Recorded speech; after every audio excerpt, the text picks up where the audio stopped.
So today we're going to be checking out more Historia Civillis.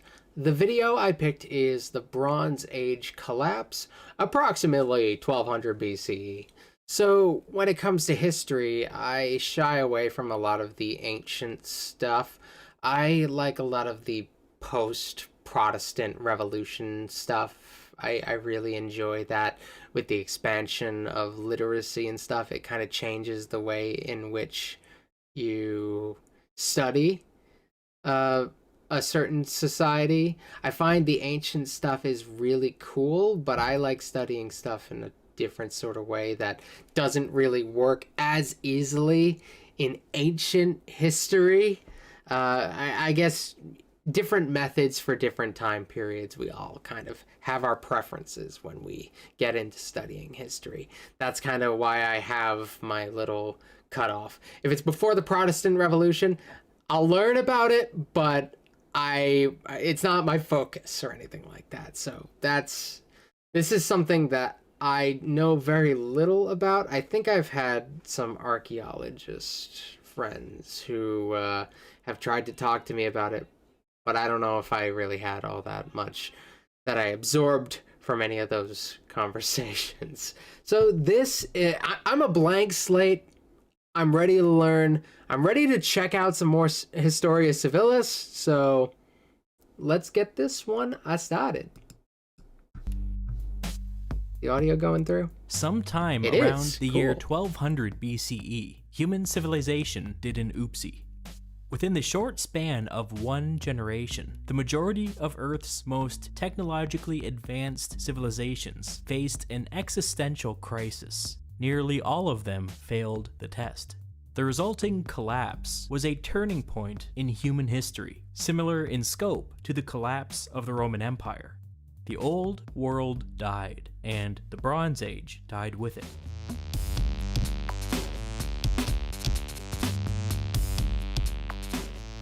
Yeah, the Bronze Age is also something that, like, if you asked me to perfectly, like, define whereabouts it was, I guess the further you go back and start defining things by ages, it gets a little bit more blurry where one begins and ends. I think the more modern we get, it becomes easier to draw hard lines, though drawing a hard line isn't always the smartest thing. When I learn about like the Middle Ages and stuff, we often learn about the Roman Empire, because you can't learn and appreciate the Middle Ages without understanding the Roman Empire, even though the Roman Empire isn't technically part of most people's understandings of the Middle Ages. So this is a big thing on, like, how do you define different times? I don't know. There's no real right answer. We just kind of make this up to make it easier for us to understand different periods and make no necessary generalizations and stuff. Yay! The odd thing is that we barely understand why this happened. There are a bunch of theories, but nothing definitive. We'll get into that in a moment, but first, an introduction. When the Bronze Age began in Western Asia, it brought to an end an old world of tiny city-states, ruled by an oppressive class of totalitarian priests. The new world that came after was one full of possibilities. Vast, sweeping empires grew up seemingly out of nowhere. New religions, new systems of government, new cultures, new technology, all at once, all at a breakneck pace. Revolutions in farming led to massive food surpluses, which in turn allowed for these huge, bustling, multicultural cities. These new cities participated in a dynamic system of international trade, totally unlike the cloistered city-states that preceded them. So from the little bit that I know, farming is the reason why people were more capable of settling down in larger numbers. Like hunter-gatherer societies were a bit more productive when they were able to move around a little bit more freely. and move with whatever they're hunting and or gathering. And if they exhaust resources in one particular area, they could move on to another. I don't know. That probably doesn't sound too sophisticated coming from me, who's basically a layman on all this stuff. But yeah, words. By the late Bronze Age, the big players were Egypt, Cyprus, the Mycenaeans, the Hittite Empire, Assyria, and Babylonia. Each of these states, without exception, faced an existential crisis around the year 1200 BCE. Within a generation, most of them were gone. Here's what we know. Sometime around the beginning of the 12th century, Hey, look, it's Cyprus. We saw them a second ago. A city in the Hittite Empire, wrote a letter to the king of Cyprus.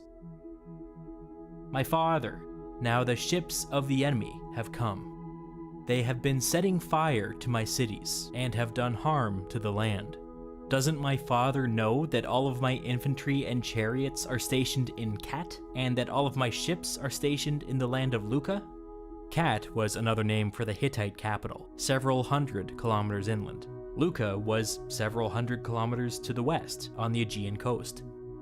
They have not arrived back yet, and so the land is thus prostrate, defenseless. May my father be aware of this matter. Now the 7 ships of the enemy which have been coming have done harm to us. Now if other ships of the enemy turn up, send me a report somehow so that I will know.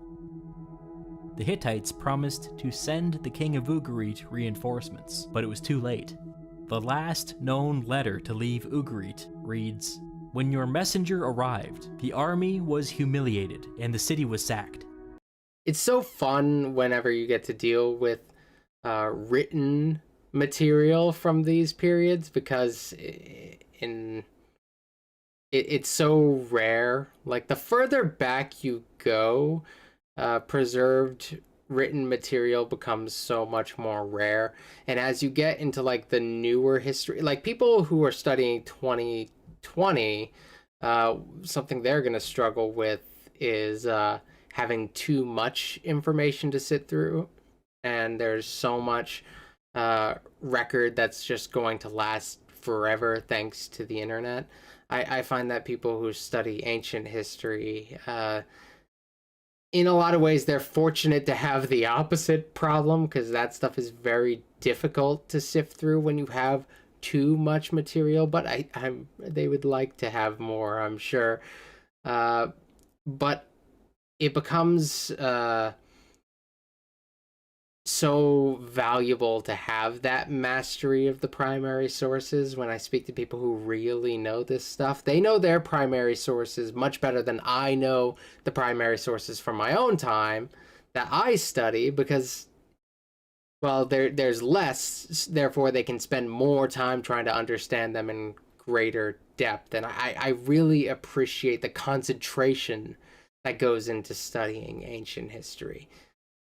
Our food in the threshing floors was burnt, and the vineyards were also destroyed. Our city is sacked. May you know it. May you know it.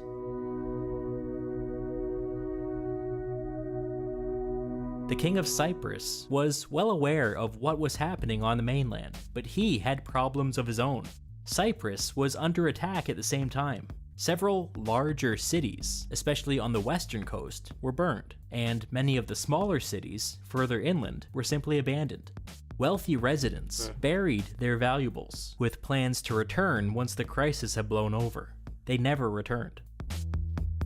Oh shoot, what up? Things were different in Greece. For the last 100 years, the Mycenaeans had been plagued by internal instability. There are signs of destruction everywhere. The ruins of these cities leave evidence of massive fires, intermixed with arrowheads and weapons, which paints a pretty clear picture of a series of battles in which the defenders were ultimately defeated. Other cities leave evidence of smaller fires, confined solely to the palace structures in the center of the cities. This indicates some kind of popular uprising in which local kings were overthrown, not just in one city, but in many cities. Still, other cities show signs of being Red abandoned, Star for either because of revolution. famine or natural I like disaster, or both. On the whole, the picture is fuzzy, but it's fair to say that there was chaos in Greece.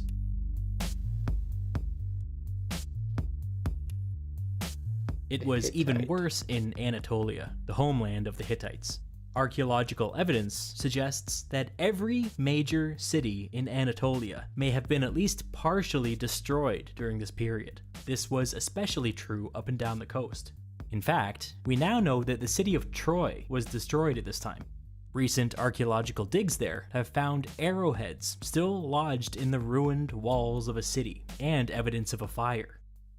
Further in, I think this is a fun... When we get to talk about archaeology, it's fun to talk about social studies in general and how the boundaries between the different social studies are so fluid.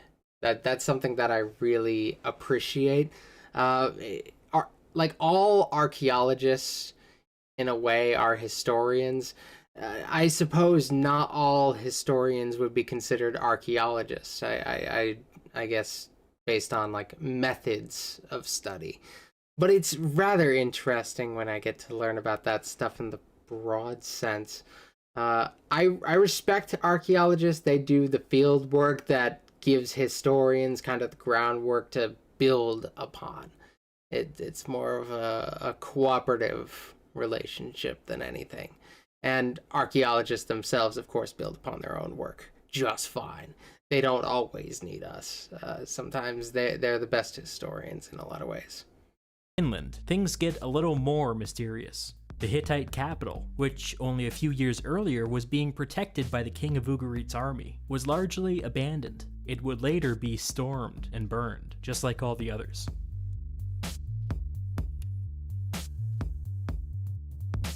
For a long time, this abrupt, region-wide collapse was inexplicable. Historians knew that it happened, but they couldn't tell you how or why.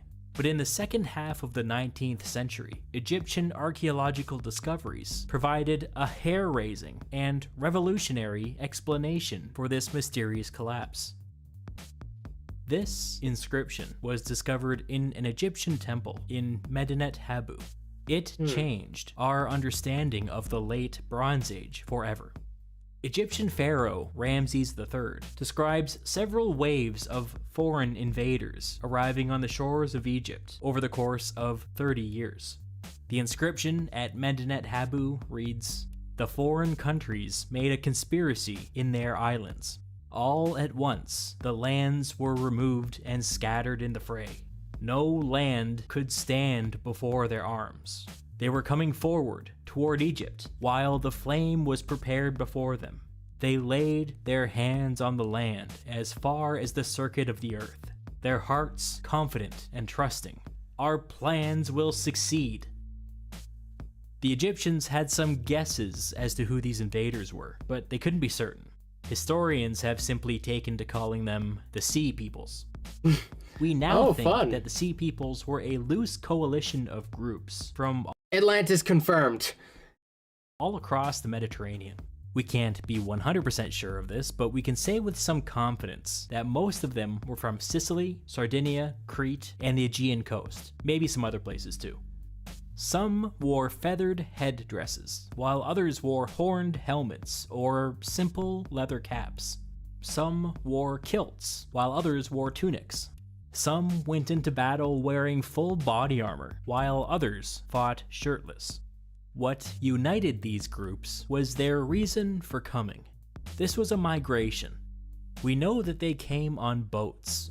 Can I just acknowledge that I love the conversation about the nuances of the differences and similarities between archaeology and history? Like history, the study. I really appreciate that going on in the chat. I know my explanation is not always the most sophisticated because I don't do words good.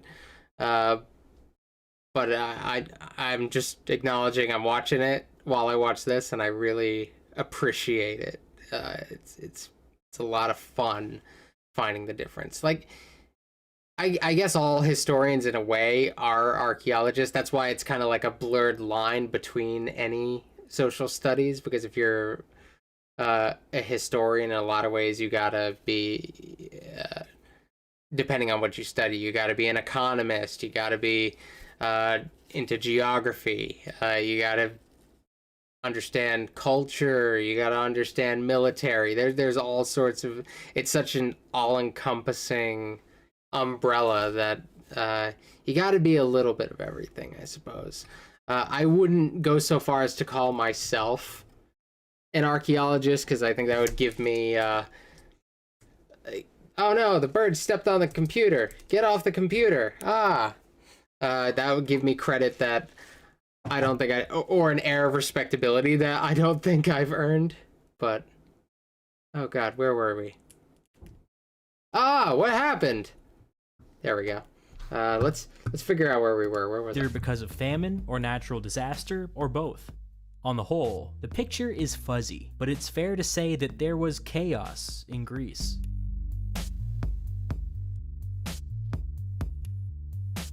It was even worse in Anatolia, the homeland of the Hittites. Sorry, I need to figure out where I was again. Suggests that every major period, Troy was destroyed at this time. Oh, whatever. Been at least We'll just go from partially here. destroyed Whatever. during this period. This was especially true up and down the coast. In fact, we now know that the city of Troy was destroyed at this time. Recent archaeological Crap, digs people. there have found arrowheads still lodged in the ruined walls of a city, and evidence of a fire. We're gonna go a little further than that. It would later be stormed and burned, just like all the others.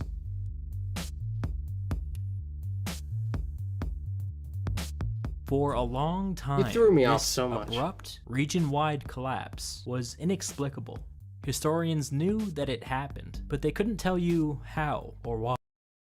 You sent me back so far, dude. Like, I can't believe the- you did this to me. The foreign not allowed on the countries made computer a anymore. conspiracy in their islands.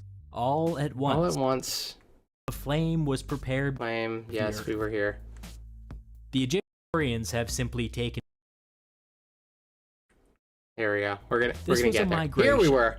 We know that they came on boats and on wagons, with their families and all of their worldly possessions.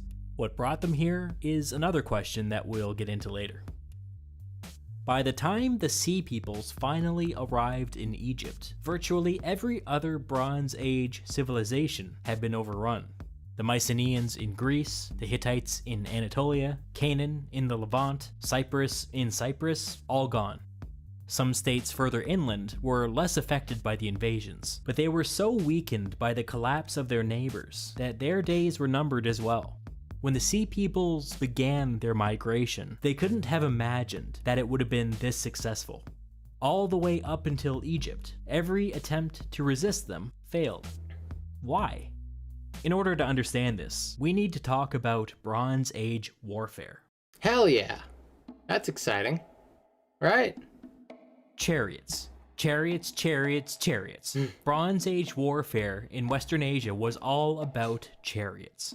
In the early Bronze Age, they were primarily used. That's fun, because chariots, like, when I think about them, feel like such a novelty. So I love the idea of hearing that.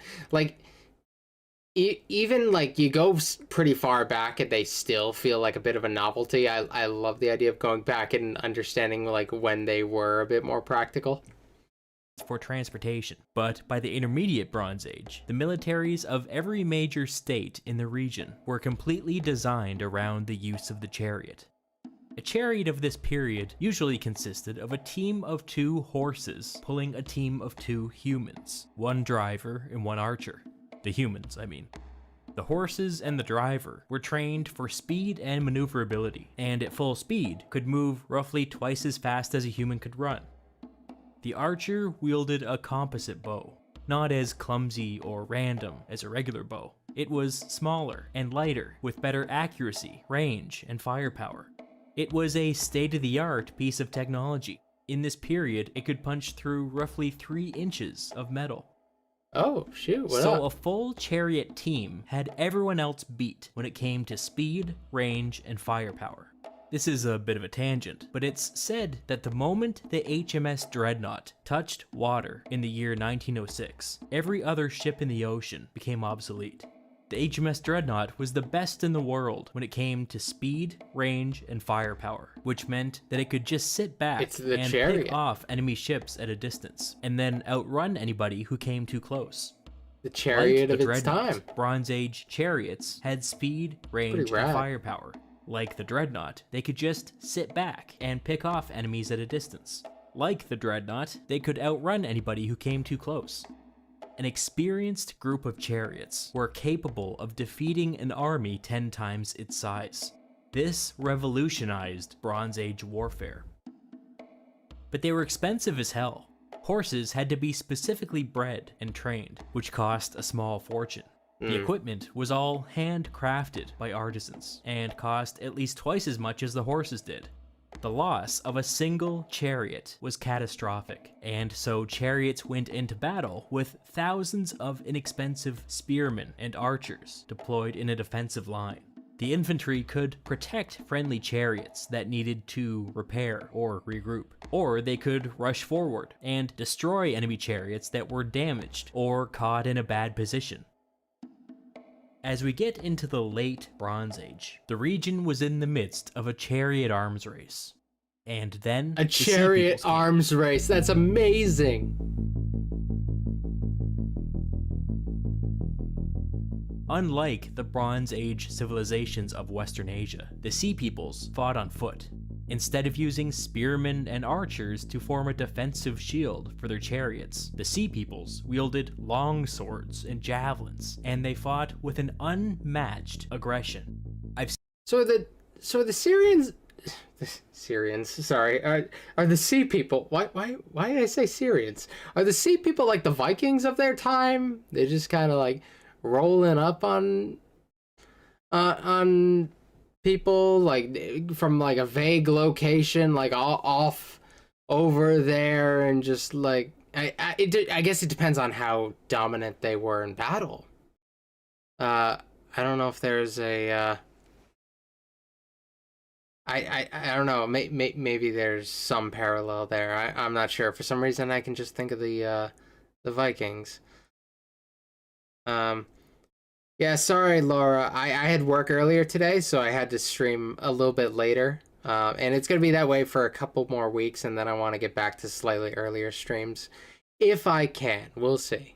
I mean, if they offer me a permanent shift on Sunday, I'm not going to turn it down, but we'll see how it goes. As of now, it's just a temporary thing. I've seen the Sea Peoples described as skirmishers, but I don't think that quite covers it. A much better word I've seen used is runners. The Sea Peoples were runners.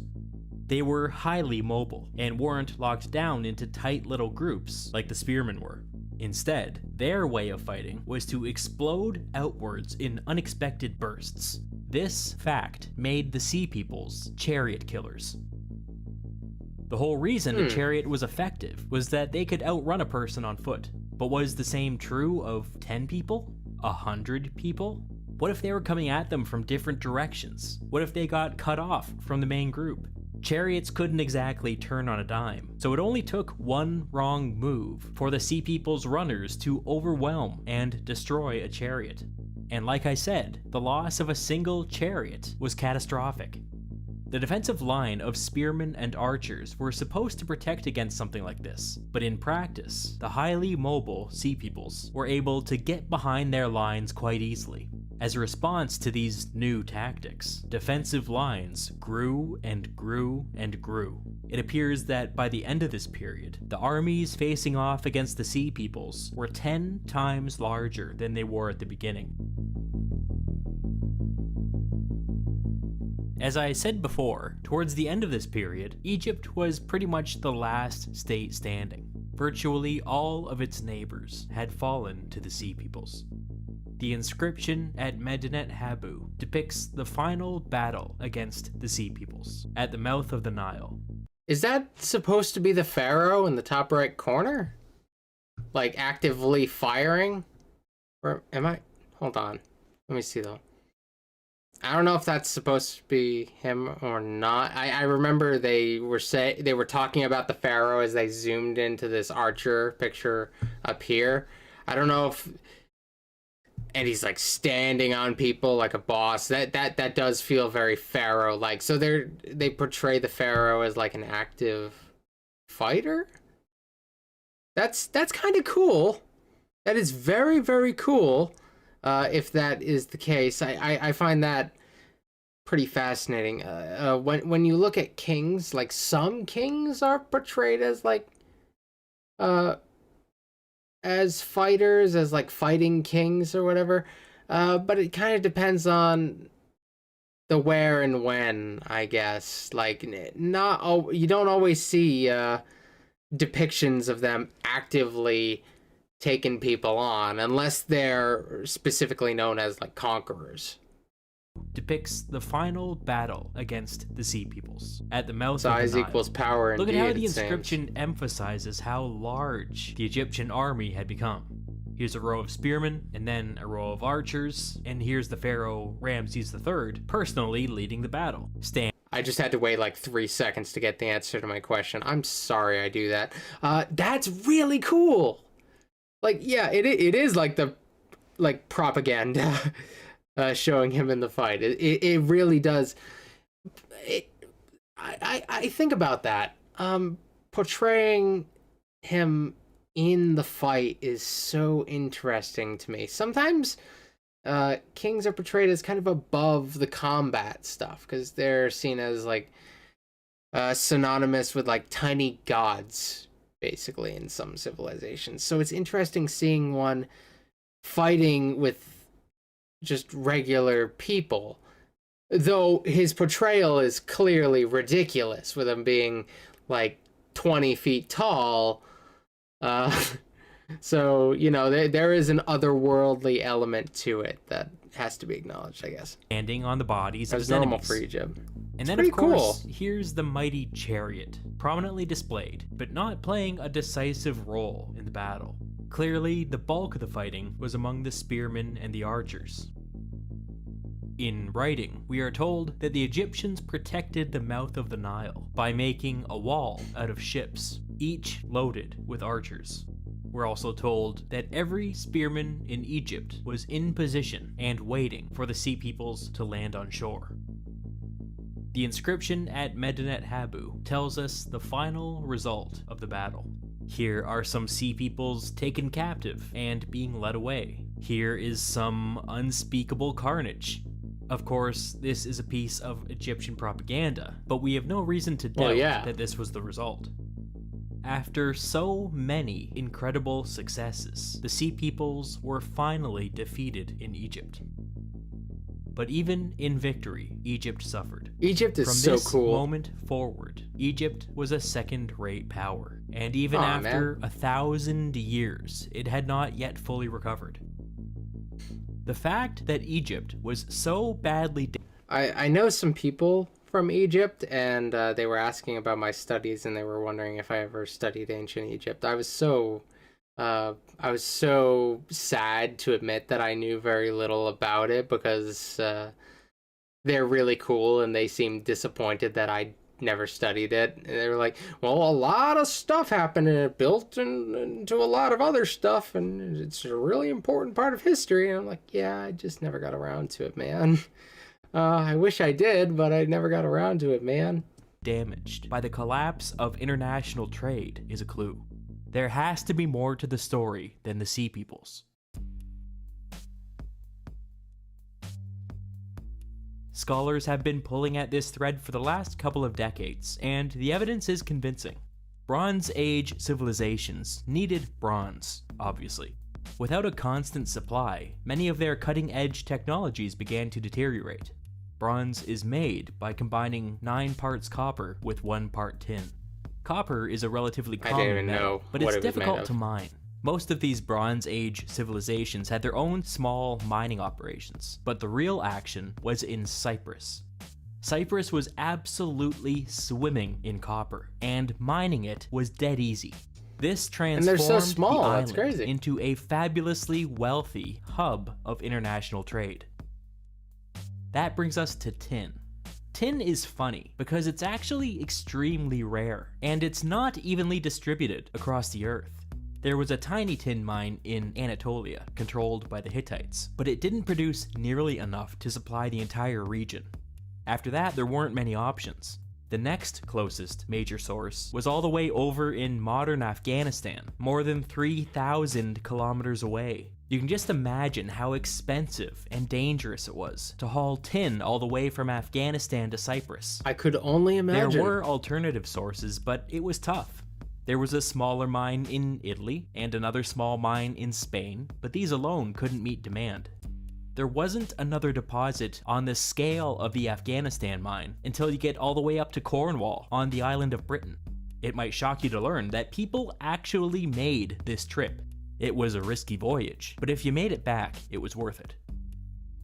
So as you can see, any disruption to this like the lost supply chain frontier meant in their that it was time. no longer possible for Bronze Age civilizations to produce bronze, which by very definition was a problem. So the argument goes that the Sea People's attacks disrupted international trade, slowed down the production of bronze, and weakened every state in the region. It was a vicious cycle. More attacks meant less trade. Less trade made everybody even more vulnerable to additional attacks. As the Bronze Age states collapsed, the situation grew even more dire. But there might have been more to this story. Even if you put the whole international trade angle to the side, this entire region may have been much weaker than it seemed. According to experts, the migration of the Sea Peoples coincided with a 50-year period where Western Asia was riddled with massive earthquakes. I'm no scientist, but that seems bad. It's possible that these earthquakes were absolutely wrecking the economy in the region. Some of the cities that were abandoned for mysterious reasons may have in fact been abandoned after a seismic event. There's at least some evidence of earthquakes destroying cities. That's another reason why it's so hard to study this period. This is why I'm very happy in the period that I do study. You have so little back then that it's kind of unsatisfying, but if you study too modern, you have so much that it's hard to make sense of any of it. I like my little middle Goldilocks zone. This seems like so difficult. Like, how does an archaeologist or a historian of this time like cope with how little they're capable of knowing? And there's like it feels like there's so little hope of actually figuring it out. Like, it's always going to be so vague. I guess in a sense, what we don't know is part of the appeal. But this gets to a point where I'm like, oh man, I really wish I could find that answer. Wouldn't even know where to start. Cities in Greece, Anatolia, the Levant, and Cyprus. Greece seems to have got the worst of it. Seems like a good theory, though. Got off easy, which is an interesting fact, considering that they were the only major state left standing. Maybe the earthquakes played a role.